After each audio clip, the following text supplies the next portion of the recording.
काल में मान लो कोई काम आपका बहुत जरूरी है, बहुत दिनों से आप थक गए हैं, नहीं हो रहा, कर्जा बढ़ रहा है, धन नहीं आ रहा, व्यापार नहीं चढ़ रहा, या कोई समस्या बहुत प्रबल है, कोई एग्जाम में बैठ रहे हो नहीं हो रहा, परीक्षा भी दे दी है, रिजल्ट आने ही वाला है, तो भी प्रदोष काल में, प्रदोष के समय वो जल शंकर के शिवलिंग को समर्पित करना। कलश के अंदर थोड़ा सा पानी लेकर एक बेलपत्र, हरा मूंग, शमी पत्र डालकर और उसमें थोड़ा सा गुड़ डालकर भगवान शिव का स्मरण कर कर प्रदोष प्रारंभ कर दो। जिस पीपल के वृक्ष के नीचे कोई देवता का मंदिर ना हो या कोई स्थान ना हो या कोई मूर्त ना हो, आपको लग रहा है कि मेरे बच्चे भटक गए और सही मार्ग पर नहीं जा रहा, पिपलेश्वर महादेव के नाम से प्रदोष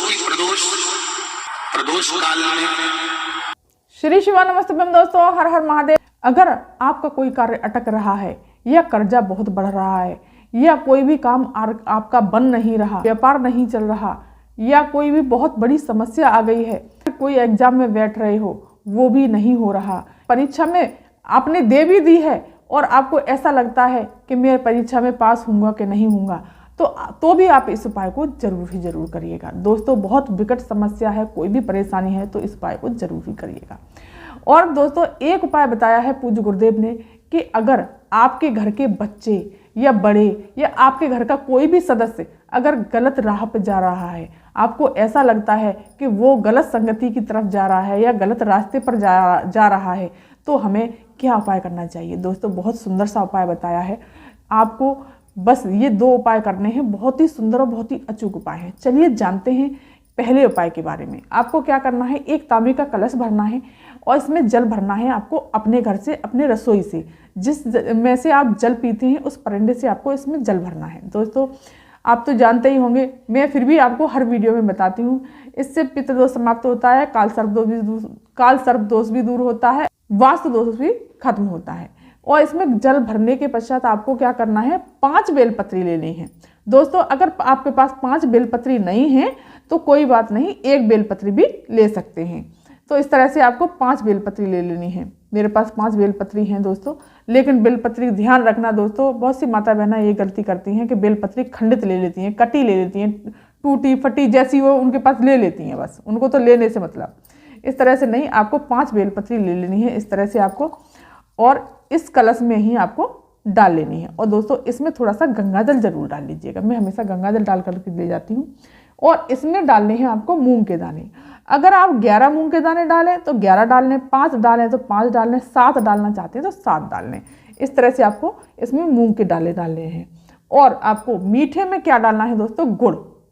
आपको गुड़ ही डालना है मीठे में, इस तरह से आपको गुड़ डाल लेना है थोड़ा सा इसमें। और सीधे पहुंच जाना है देवादिदेव महादेव के शिव मंदिर। प्रदोष काल के समय पर ही जाना है। प्रदोष काल का समय होता है सूर्यास्त से 43 मिनट पहले का और सूर्यास्त के 45 मिनट बाद तक का। तो आपको प्रदोष काल के समय पहुंच जाना है। शिव मंदिर पहुंच करके आपको उत्तर दिशा की तरफ होकर के खड़े हो जाना है। और दोस्तों, एक दीपक और ले जाना है आपको, थोड़ा सा चंदन ले जाइए अगर ले जाना चाहते हैं तो, नहीं तो आप जल का पात्र इस तरह से ही ले जा सकते हैं। और श्री शिवा सारा जल शिवलिंग पर ही समर्पित कर देना है। श्री शिवा नमस्ते मंत्र का जाप करते हुए इस तरह से आपको सारा का सारा जल शिवलिंग पर समर्पित कर देना है इस तरह से। और ये मूंग के दाने अगर रह गए हों तो इस तरह से आपको निकाल देने हैं और समर्पित कर देना है। पूज्य गुरुदेव कहते हैं दोस्तों, अगर हम ये उपाय मात्र 2-3 कर लेते हैं, 2-3 प्रदोष कर लेते हैं, तो निश्चित ही आपका कर्जा है, व्यापार से जुड़ी हुई समस्या है, या कोई कार्य अटके हुए हैं, या आप परीक्षा बहुत दे दिए और सफल नहीं हो पा रहे, या कोई ऐसी इंटरव्यू दे दिए, बहुत कैसी भी आपकी मनोकामना हो, वो भी इस 2-3 प्रदोष करने से आपका सारा कार्य सफल हो जाएगा और आपकी कामना पूरी हो जाएगी। और इस तरह से आपको प्रणाम करते हुए इस तरह से एक दीपक लगा दीजिए वहीं पर प्रदोष के दिन। पूज्य गुरुदेव हमेशा कहते हैं प्रदोष के दिन दीप हमको जरूर लगाना चाहिए। इस तरह से आपको दीप लगा देना है, आरती कर देनी, प्रणाम करते हुए सीधे अपने घर चले आना है। अब चलिए जानते हैं दोस्तों दूसरा उपाय। दूसरा उपाय कैसे करना है दोस्तों, जिनके बच्चे गलत मार्ग पर चले गए हैं या गलत रास्ते पर चले गए हैं, या घर के कोई भी सदस्य हैं गलत संगति में पड़ गए हैं, तो उसके लिए पूज्य गुरुदेव ने कहा है एक दीपक लगाना है। या तो दोस्तों आटे का दीपक ले लीजिए या मिट्टी का दीपक ले लीजिए। इन आटे का दीपक सबसे अच्छा रहता है दोस्तों। अगर आटे का नहीं लेना चाहते तो आप मिट्टी का दीपक भी ले सकते हैं और उसमें लगाना है गोल बाती इस तरह से। दोस्तों ये पीतल का दीपक है, लेकिन आपको आटे का या मिट्टी का ही दीपक लेना है और सीधे पहुंच जाना है पीपल वृक्ष के नीचे। दोस्तों ये प्रदोष की प्रदोष ही करना है आपको ये उपाय।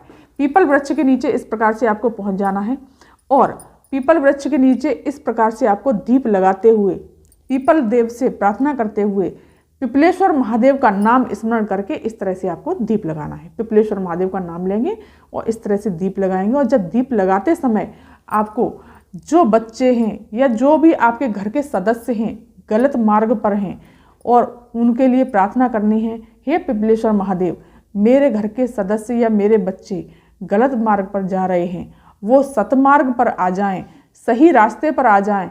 इस तरह से आपको प्रार्थना करनी है और उनका नाम और गोत्र बोल करके पिपलेश्वर महादेव का स्मरण करते हुए प्रणाम करते हुए। दोस्तों एक बात और ध्यान रखना, पूज्य गुरुदेव ने एक बात और बताई है, याद आ गई मुझे, कि ऐसे पीपल के वृक्ष के नीचे जाना है जहाँ कोई मूर्ति न रखी हो, जहाँ कोई भी पूजा पाठ नहीं होती हो उस पीपल की। और तो और दोस्तों पूज्य गुरुदेव ने कहा है कोई भी वहाँ पर थमेली ईंट रख के पूजा करते हैं। बहुत सी जगह ऐसी होती हैं जहाँ पर भगवान पीपल देव की पूजा की जाती है, वहाँ नहीं। एक सिंपल सा पीपल हो, वहाँ पर कोई पूजा पाठ नहीं की जाती हो, वहाँ पर आपको दीप लगाना है और पिपलेश्वर महादेव का नाम स्मरण करके अपने बच्चे का या अपने घर का कोई भी सदस्य हो उसका नाम लेकर के इस तरह से दीप लगाना है। दोस्तों पूज्य गुरुदेव कहते हैं प्रदोष की प्रदोष अगर आप ये उपाय करेंगे तो निश्चित ही पिपलेश्वर महादेव 1-2 प्रदोष में ही आपको फल प्राप्त जरूर कराएंगे। और नहीं तो दोस्तों आप करते रहिए, भोलेनाथ पिपलेश्वर महादेव जरूर ही जरूर आपकी कामना को सुनेंगे। आपको ये उपाय भी दोस्तों प्रदोष काल के समय पर ही करना है। तो दोस्तों ये थी जानकारी आज की। अगर ये वीडियो ये जानकारी आपको पसंद आई हो तो मेरे चैनल को सब्सक्राइब कर दीजिए, वीडियो को लाइक कर दीजिए और कमेंट में श्री शिवाय नमस्तुभ्यम अवश्य लिखिए। धन्यवाद।